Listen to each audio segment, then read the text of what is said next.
নমস্কার বন্ধুরা, পূর্ণবেলি লাইভিং কিচেনের তরফ থেকে ছোটদের ভালোবাসা, বড়দের প্রণাম।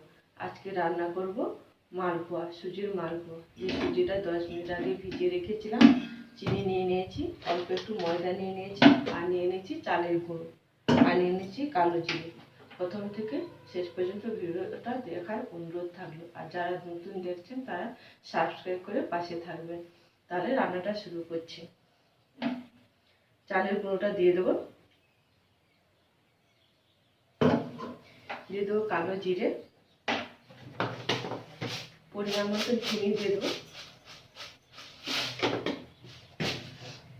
আর দিয়ে দেবো পুরো এখানে 100 ময়দা নিয়েছি, এই ময়দাটা পুরো দিয়ে দেবো। দিয়ে দেবো স্বাদ মতো লবণ দিয়ে ভালো করে জল দিয়ে মাখিয়ে নেব।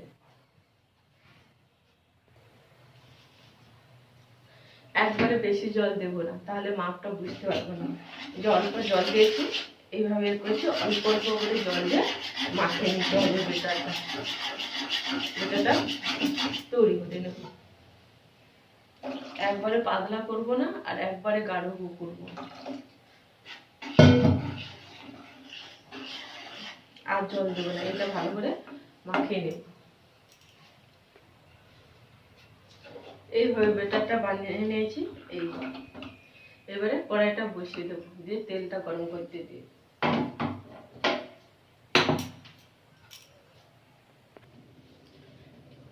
তেলটা গরম হয়ে গেছে। এবারে পিঠেগুলো দিয়ে দেবো, পিঠেটা বানিয়ে নেব।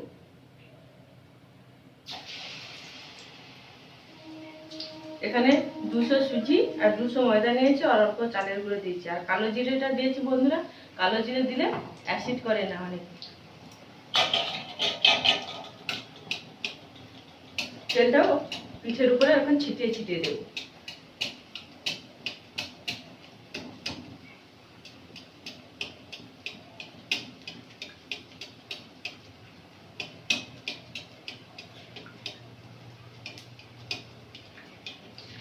এই দেখুন কত সুন্দর ফুলেছে।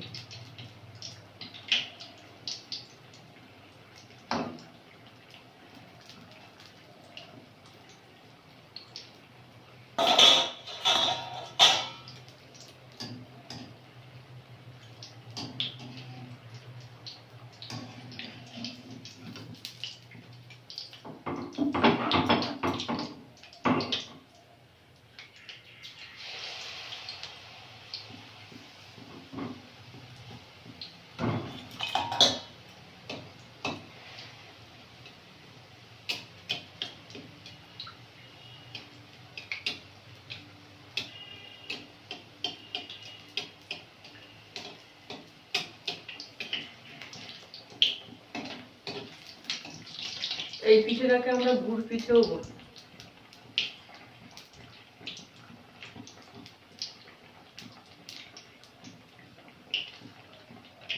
এইভাবে এক এক করে বানিয়ে নেব। এই দেখুন কত সুন্দর ফুলে উঠেছে।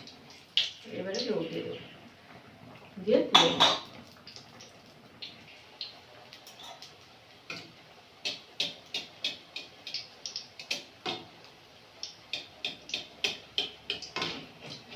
এই দেখুন ফুলে একা উঠে গেছে। একবার এভাবে পিঠেগুলো বানিয়ে নেব।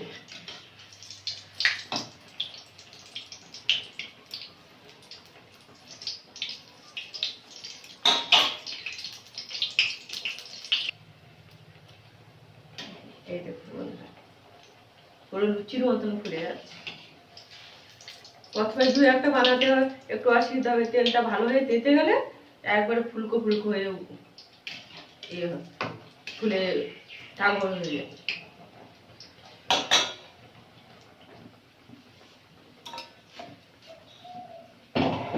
পিঠেগুলো আমার বানানো হয়ে গেছে। এই দেখুন 1 গামলা পিঠে।